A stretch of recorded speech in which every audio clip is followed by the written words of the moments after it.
supercar.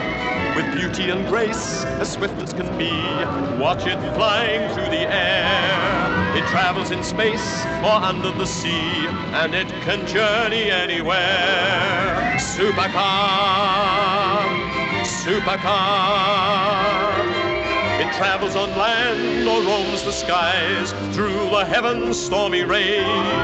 It's Mercury manned and everyone cries, it's the marvel of the age. Supercar, supercar, supercar!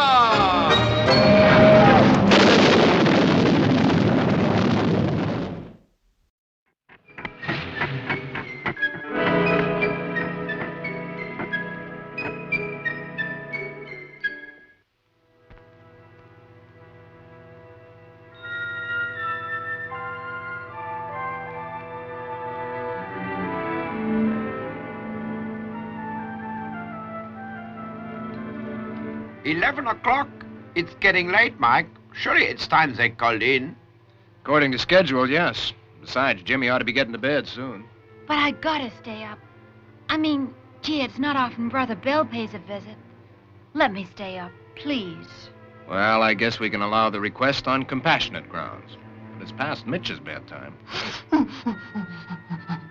I'm worried, Mike. They should have called in by now. After all, that's why we went to the trouble of installing a radio in Bill's truck. Well, you know Dr. Beaker. He's probably forgotten all about it. Well, so long as he hasn't forgotten that load in the back of the truck. Could be a load of trouble, you mean? It could, but it should be safe enough in the refrigerator, and it's only a short journey. If they don't get lost. We couldn't be getting ourselves lost, could we, Doc? Well, I don't think so. No, you don't. Well, I think we should have stuck to the main highway. Oh, nonsense, my dear fellow. The last signpost distinctly indicated a shorter, route. The things I let myself in for. Can you help us carry something, you said? Sure, I said. Gibson Transport carries anything anywhere, I said. So now I find myself driving at night through the Nevada desert on a road I don't know with a can of stuff in the back that'll blow us clear into Arizona if it gets above freezing point. Swell. But it won't get above freezing point, my dear fellow. That's why we're traveling at night, when the desert temperature is, around zero. Okay, Doc, if you say so. All I hope is that we're not still out here come sunup.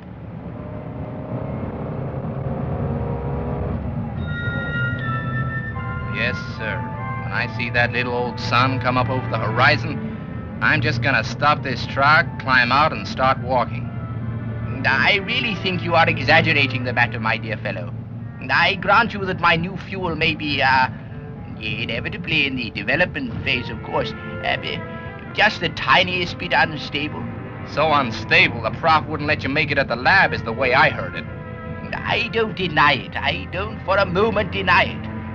But this truck contains a refrigerator, does it not? I wouldn't trust it. For one thing, it draws too much current for my liking. It could run this truck's batteries flat in about half an hour without the generator to recharge them. And then where are we? Pow! That's where we are. Pow? No, I don't think so. Anyway, there's another signpost. That will tell us where we are. Some signpost at that. I'll get out and take a look-see. And maybe you should call the lab, Doc. They'll be wondering what's happened to us. Certainly. Most certainly. Perhaps I ought to check the outside air temperature, too, though it seems bitterly cold to me. And I hope nobody else is out in the desert on a night like this. Oh, I'm so cold, Master Spider. How long must we wait? Perhaps. Perhaps they have lost their way. Surely, though, that is what we intended them to do. I jest, you fool. Of course that was what we intended. Do you think we moved those signposts around just for fun? My dear Professor, of course we are still on the right road.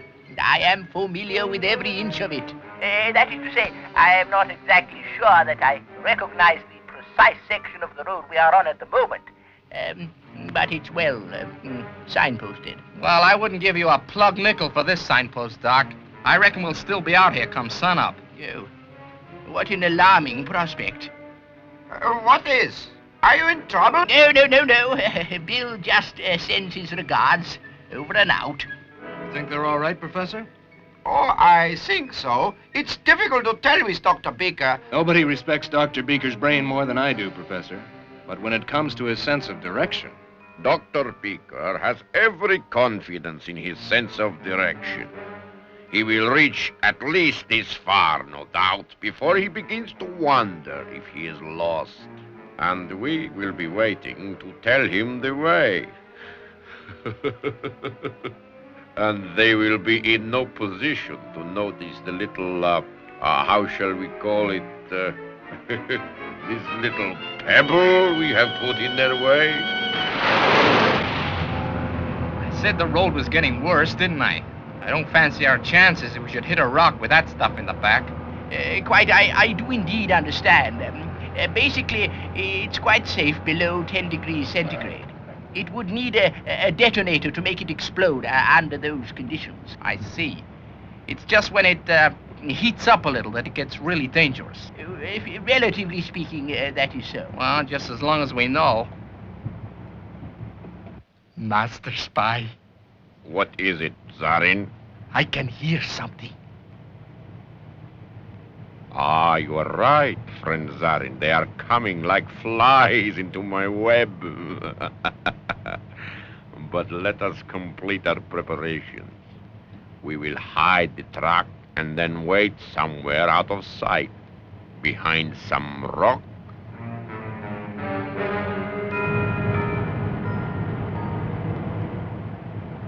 Do you still reckon we're on the right road, Dr. Beaker?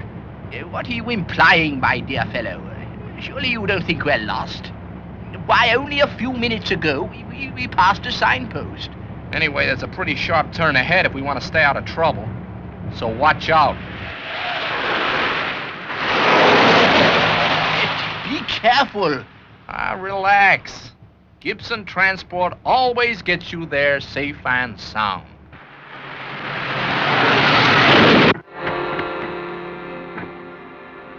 Really, my dear fellow, your navigation of this craft leaves much to be desired.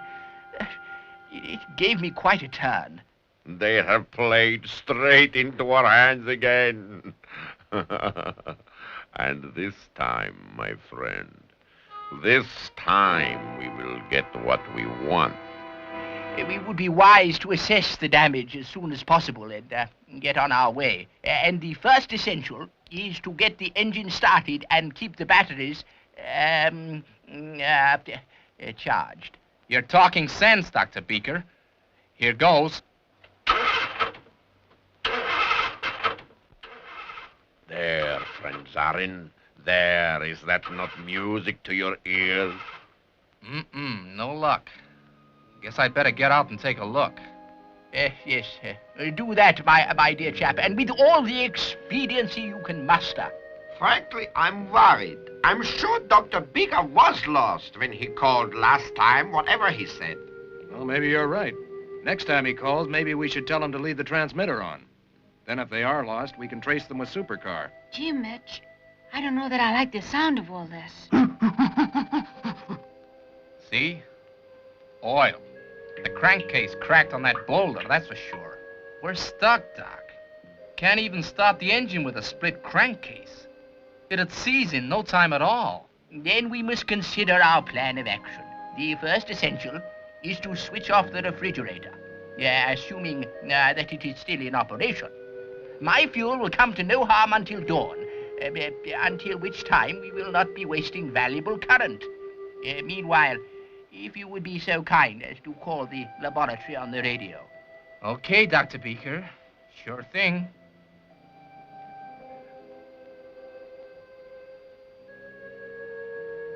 Why do we wait, Master Spy?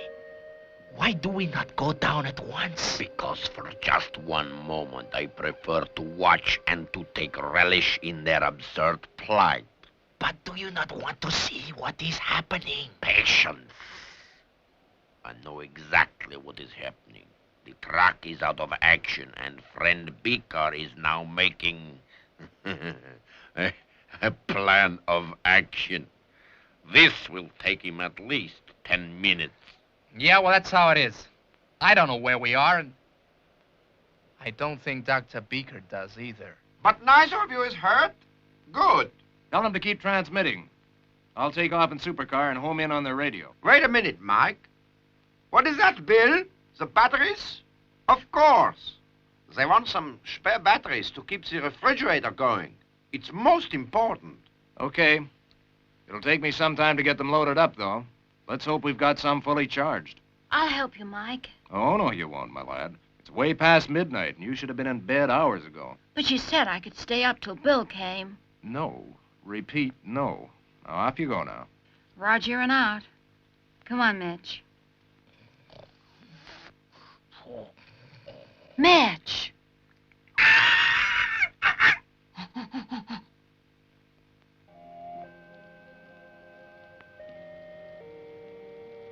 Well, friends, Zarin, the time is now ripe to go down and see how the great Dr. Beaker is getting on. Come. Ain't funny? I thought I heard a voice. Hardly likely, my dear fellow. Who would be in a place like this at such an hour? Well, maybe you're right. Anyway, for the moment, everything seems satisfactory. Most satisfactory. The fuel will be safe as long as the air temperature remains below 0. And Supercar will be bringing us some fresh batteries shortly. How long before they're out here, do you think? Well, that would be difficult to estimate. Perhaps an hour. Why? Because we ought to get the transmitter going so Mike can home onto it. Only I don't want to do it before time because it drains the batteries. But, my dear fellow, we have fresh batteries coming out. Mike is bringing them. Well, maybe so, but until they're right here, I'm taking no chances. For the moment, at all events, I suggest we make ourselves comfortable here. Yes, Dr. Beaker, that is a good idea indeed. Well, now who's a fool?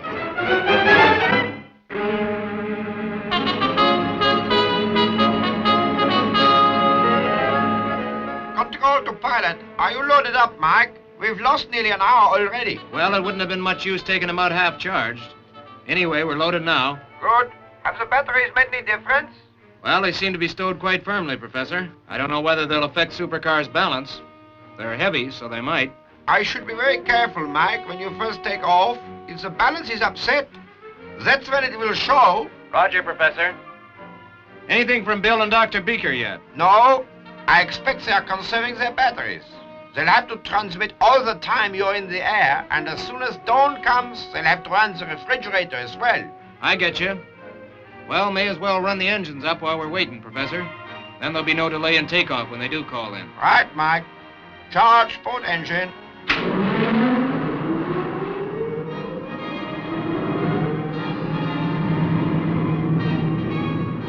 Coming up to 10,000 now. Okay, interlock on. Interlock on. Charge starboard. 10, 12, 15,000. Interlock on. Right, ready to fire. Fire 1. Fire 2.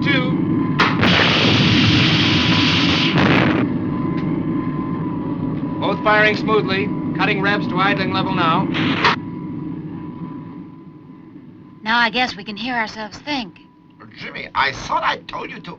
Mitch and me's going on strike. On strike? What do you mean?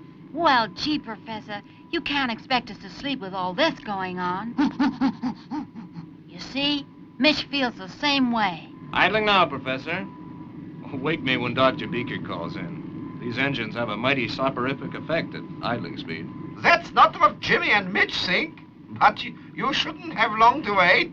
Gee, Mitch, I wonder what they're doing. Well, friend Beaker, I think we have you this time. And we will also have that sample of fuel you are over to be carrying. Perhaps, friend Zarin, you would get it from the back of their so sadly damaged truck. Get the sample, Zarin. Oh, and while you are about it... What, Master Spy? Look in the front of the truck for a radio. These gentlemen have fooled me before with their radios, and I, Master Spy, do not intend to be fooled this time. And if I find it, Master Spy? Then break it, you fool. What do you think? That I want to call Professor Popkiss and wish him happy birthday? Of course, Master Spy. And the fuel? Do I bring it here? You do. I cannot think why they have not started transmitting again. I hope the batteries are not already exhausted. You want me to take off anyway, Professor? It's not long till sunup. Well, maybe that would be the best thing, Mike. We know they are east of here. Yeah, but that's all we do know. It's going to be pretty near impossible to find them even in daylight without their radio to home on. The desert's a mighty big place. But the fuel. We've just got to get to them, Professor. We've got to. There is no panic, Jimmy. It's not as bad as all that. They will certainly keep well away from the truck when the sun rises, so even if the fuel should overheat, no one will get hurt.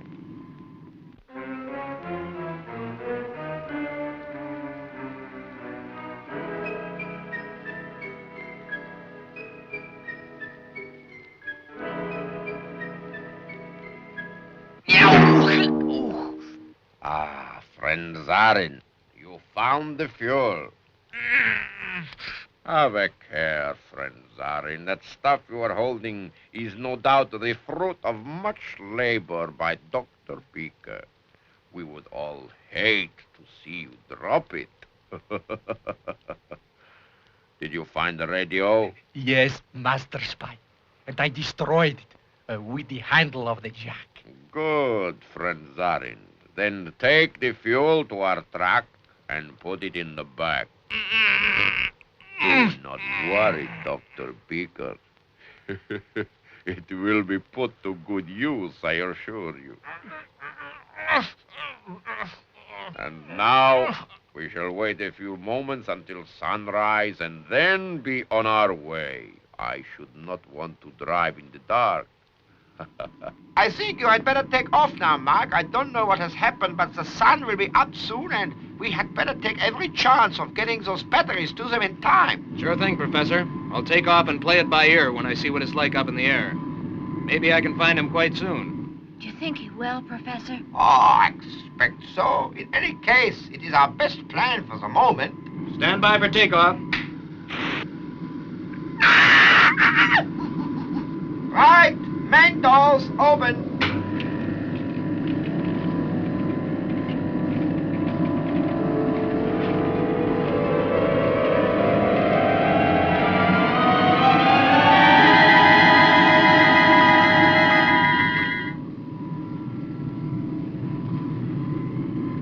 I don't like these batteries, Professor. They've affected her trim. Well, be careful, Mike.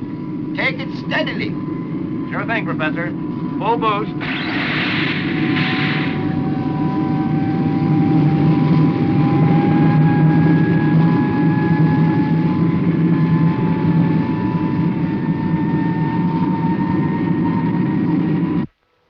Well, now, Dr. Beaker, I think we will be on our way soon.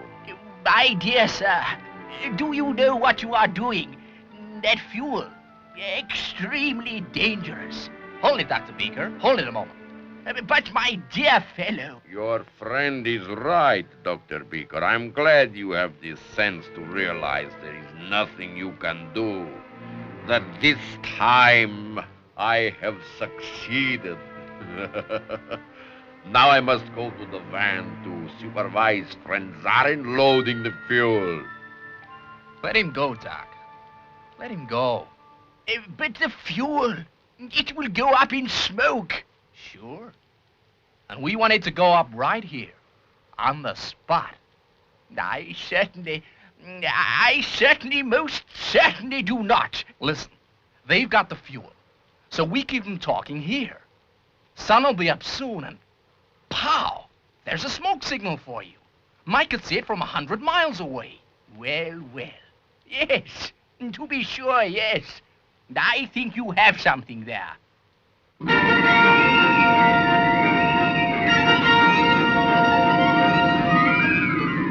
No sign of them, Professor. Anything on the radio yet? No, Mike. Nothing. Turning port onto 250. I'll find the highway and see if I can spot where they left it. Don't think there's much hope, though. Roger, pilot. Their radio must have failed. They would have called us by now. Well, Dr. Beaker, I think it is time we were departing. Friend Zarin is already waiting at the track, and we have our, shall we say, interesting load on board. Interesting, huh? You can say that again. On mature consideration, I must admit, Master Spy, that you would appear to have won this round. Thank you, my friend. Thank you. Such a tribute. And coming from you, I am overcome. But certainly, we have the prize.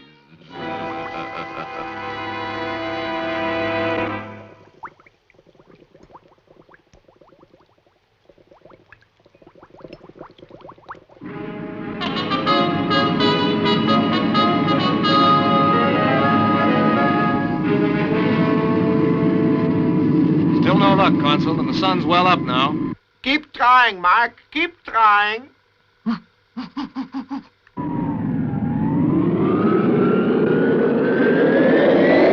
Yes, sir. You sure fooled us. So, I think perhaps you tried to fool me, hoping that while I listen to your flattery, some rescue may arrive. But that will not be. I go now. There goes a charming guy.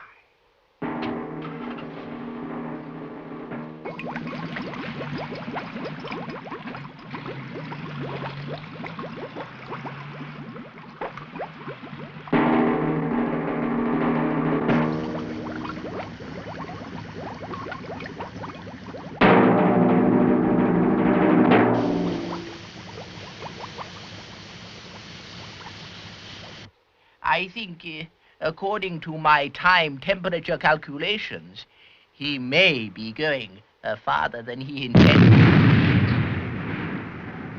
Hold it, Professor. There's a pillar of smoke about 20 miles south. Looks like something blew up, and I'll bet I'll know what it is.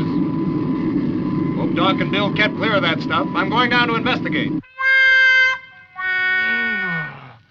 Oh, what happened, Master Spy? Oh, what happened? How do I know what happened? You idiot. All I know is that those two have made fools of us again. And as if that were not enough, I can hear their cursed supercar.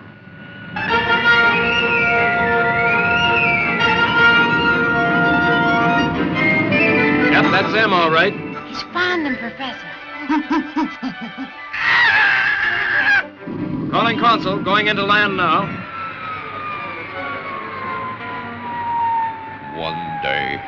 One day I will get even with you and your cursed supercar.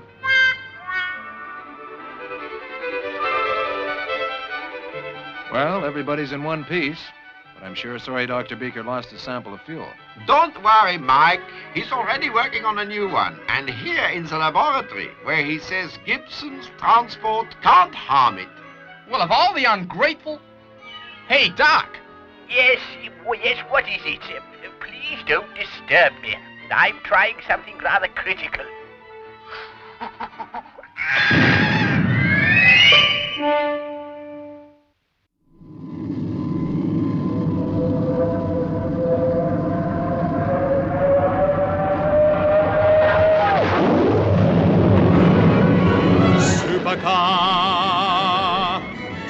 Supercar.